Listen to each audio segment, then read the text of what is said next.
نبی سلام علیک یا رسول سلام علیک یا حبیب سبسکرائب کریں قرآن کی آواز چینل کو اور ہماری ویڈیو سب سے پہلے دیکھنے کے لیے بیل آئیکن کو ضرور پریس کریں۔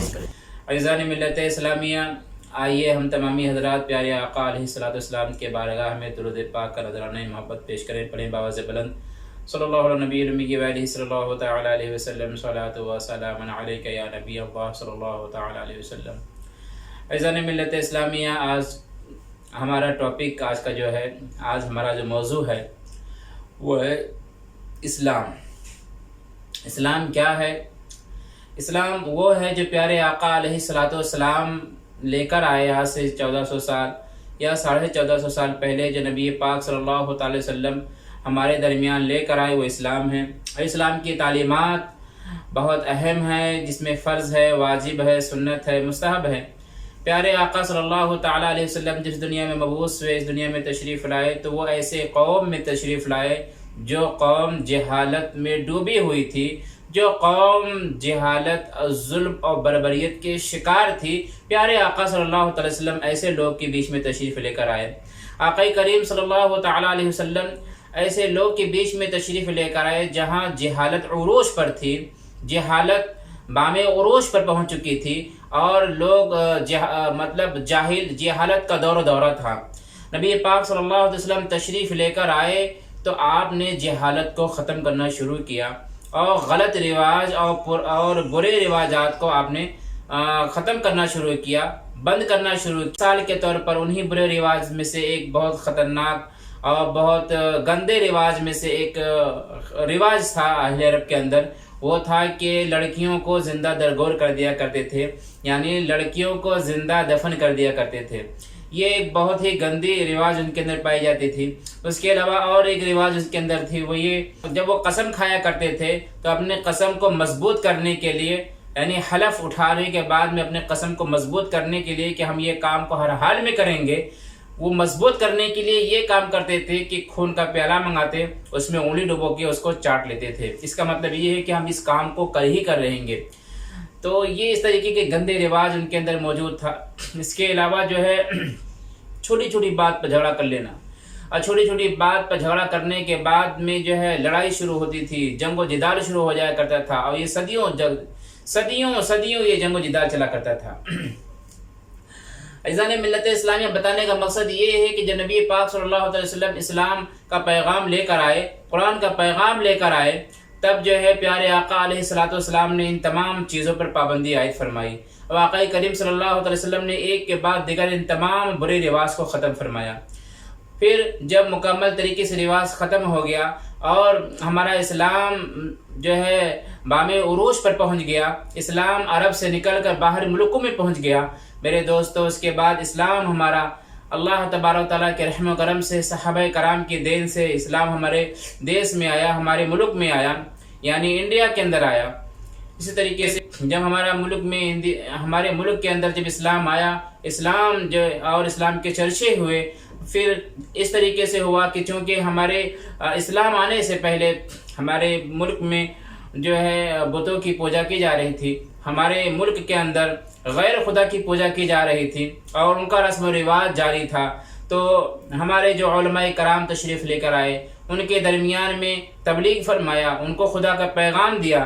جب وہ خدا کا پیغام سنے، مانوس ہوئے، اسلام قبول کیا، اسلام قبول کرنے کے بعد میں ہمارے صحابہ کرام وہاں سے آگے چلے گئے، یعنی اسلام قبول کر لیے، مسلمان ہو تو گئے، لیکن دین کی ضروری تعلیمات سے ناواقف رہے۔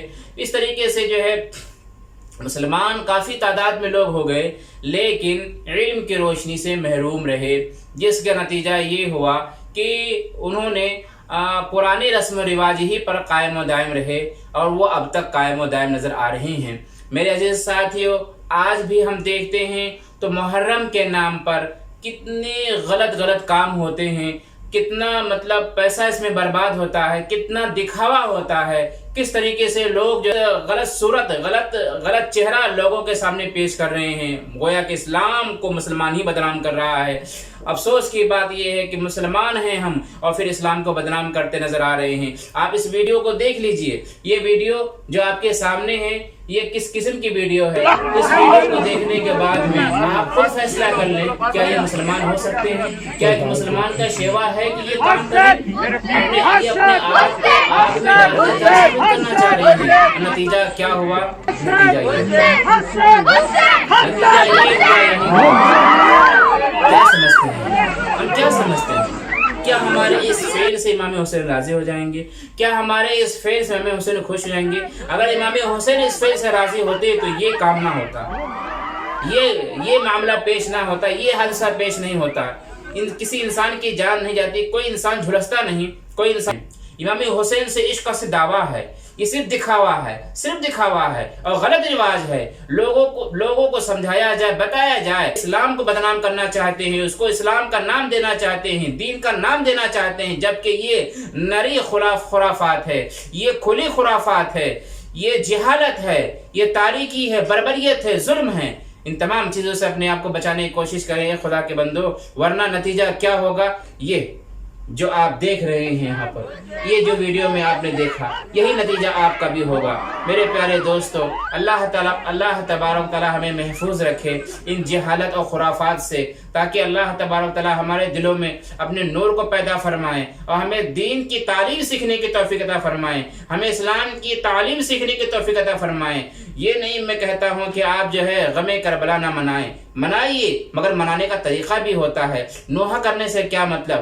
آپ کچھ لوگوں کو دیکھا گیا جو سینہ پیٹتے ہیں، کچھ لوگوں کو دیکھا گیا جو اپنے آپ کو زخمی کرتے ہیں۔ میں یہ پوچھنا چاہتا ہوں، آخر وہ کیا ثابت کرنا چاہتے ہیں اپنے سینہ کو پیٹ کر؟ آخر وہ کیا ثابت کرنا چاہ رہے ہیں اپنے آپ کو زخمی کر کر؟ کیا ثابت کرنا چاہ رہے ہیں؟ کیا کسی نے اس طرح غم حسین منایا ہے؟ کیا صحابہ کرام نے کسی نے بھی اس طرح کا غم حسین منایا ہے؟ کیا صحابہ کے بعد تابعین میں کسی نے بھی اس طرح کا جو ہے غم حسین منایا ہے؟ اگر نہیں منایا ہے تو صراط المستقیم تو یہی ہے۔ اللہ تبارک تعالیٰ نے خود ہی فرمایا ہے، اہدنا الصراط المستقیم صراط الذین انعمت علیہم، یا اللہ ہمیں سیدھا راستہ چلا، سیدھا راستہ ان لوگوں کا جس پر تو نے احسان فرمایا ہے، نہ کہ ان لوگوں کا جس پر تو نے جو ہے غضب نازل فرمایا ہے، نہ بہکے ہو کا راستہ۔ تو پتہ یہ چلا کہ سیدھا راستہ جس پہ خدا کا انعام ہوا ہے، بہکے ہو کا راستہ، گمراہوں کا راستہ سیدھا راستہ نہیں ہے۔ میرے عزیز ساتھیو، آج جو ہم لوگ یہاں پر موجود ہیں، آج کا جو دور ہمارے سامنے موجود ہے، یہ کتنا پرفتن دور ہے۔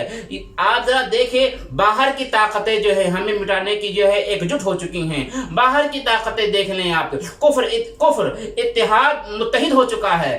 آپ ہر طرف دیکھیں، کفر کا جو ہے کفر ہر طرف سے متحد ہو چکا ہے، ہر طرف سے مذاہب کے لوگ متحد ہو کر جو ہے اسلام کو مٹانے کی کوشش کر رہے ہیں، مسلمان کو بدنام کرنے کی کوشش کر رہے ہیں۔ ایسے حال میں ہمیں اپنے حفاظت کی تدبیر کرنا چاہیے، ہمیں اپنے آپ کو بچانے کی تدبیر کرنا چاہیے، لیکن ہم اپنے آپ کو بچا نہیں رہے ہیں بلکہ اپنے آپ کو اور مزید برباد کر رہے ہیں۔ اس طرح کا ہم اسلام کا غلط چہرہ لوگوں کے سامنے پیش کر کے مزید اپنے آپ کو بھی جو ہے غلط ثابت کر رہے ہیں، اور قرآن و حدیث کے فرمان کو بھی جو لوگوں کے سامنے غلط طریقے سے پیش کر رہے ہیں۔ میرے عزیز ساتھیو، خدا کے لیے یہ خرافات سے باز آ جائیے، خدا کے لیے ان تمام فالتو رواج کو اپنے اندر سے ختم کر دیجیے۔ تعزیہ داری بالکل جائز نہیں ہے، مروجہ تعزیہ داری سخت حرام ہے، ان میں خرافات ہوتا ہے، عورت اور مردوں کا اختلاط ہوتا ہے، اور ناجائز چیزیں ہوتی ہیں جس کے بنا پر ہمارے علماء کرام نے اس کو حرام قرار دیا ہے، اور اس کے بعد میں ڈھول بجایا جاتا ہے۔ بتائیے ڈھول بجانا کہاں جائز ہے؟ کس کتاب میں لکھا ہے کہ ڈھول بجانا جائز ہے؟ حدیث سے کس بات سے آپ ثابت کرتے ہو کہ یہ چیز جائز ہے؟ یہ چیز پہلے بھی ناجائز تھی، ابھی بھی ناجائز، ہمیشہ ناجائز رہے گی۔ آپ جو ہے آپ جو ہے ایک غلط نقشہ بناتے ہو، ایک جو ہے غلط تعزیہ بناتے ہو، اس کو امام حسین کے روضہ کی طرف منسوب کرتے ہو۔ آپ ذرا بتاؤ، ایک غلط چیز کو امام حسین کے روضہ کی طرف منسوب کرنا کیسا ہے؟ کیا صحیح ہے؟